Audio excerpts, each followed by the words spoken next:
মুসৌরি যাচ্ছেন, তাহলে এবার থেকে শুধু ব্যাগ গুছিয়ে রওনা দিলেই হবে না, আগে থেকে করতে হবে রেজিস্ট্রেশন। হ্যাঁ, ঠিক শুনেছেন, মুসৌরি ভ্রমণ করতে হলে এখন আপনাকে জানাতে হবে প্রশাসনকে।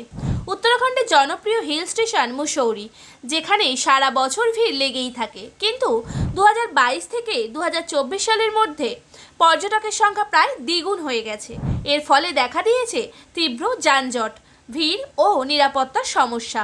আর তাই ভিড় নিয়ন্ত্রণ করতে জেলা প্রশাসন চালু করেছে এক অভিনব পদ্ধতি, রেজিস্ট্রেশন বাধ্যতামূলক। আপনার নাম, সফরের তারিখ এবং থাকার জায়গার বিবরণ দিতে হবে, আর হোটেলগুলোকে বলতে হবে কে কখন চেক ইন করছে, এমনকি তাদের নিজেদের তথ্যও দিতে হবে প্রশাসনের কাছে।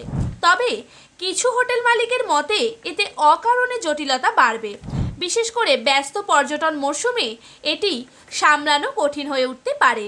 এই সিদ্ধান্তের পেছনে আছে জাতীয় গ্রিন ট্রাইব্যুনাল এর নির্দেশ। পাহাড়ি এলাকায় পর্যটক রেজিস্ট্রেশন বাধ্যতামূলক করতে হবে ও ধারণ ক্ষমতা অনুযায়ী নিয়ন্ত্রণ করতে হবে। এনজিটির মতে রেজিস্ট্রেশন ছাড়া পর্যটন নিয়ন্ত্রণ সম্ভব নয়। পার্কিং স্পেস, অতিথি ঘর ইত্যাদি ধারণ ক্ষমতার উপর নির্ভর করেই পর্যটকদের প্রবেশের অনুমতি দিতে হবে। পুরো রেজিস্ট্রেশন প্রক্রিয়া বাস্তবায়নের দায়িত্বে আছে উত্তরাখণ্ড পর্যটন বিভাগ এবং মুসৌরি পৌর পরিষদ। তাই এবার মুসৌরির পথে রওনা দেওয়ার আগে আপনাকেও আপনার হোটেলকে করতে হবে নথিভুক্ত, না হলে হয়তো পৌঁছে দেখবেন জায়গায় নেই। এই ভিডিও যদি আপনার ভালো লেগে থাকে তাহলে লাইক দিন, শেয়ার করুন আপনার পরিবারের পরিজনদের সঙ্গে, আর অবশ্যই ফলো করতে ভুলবেন না।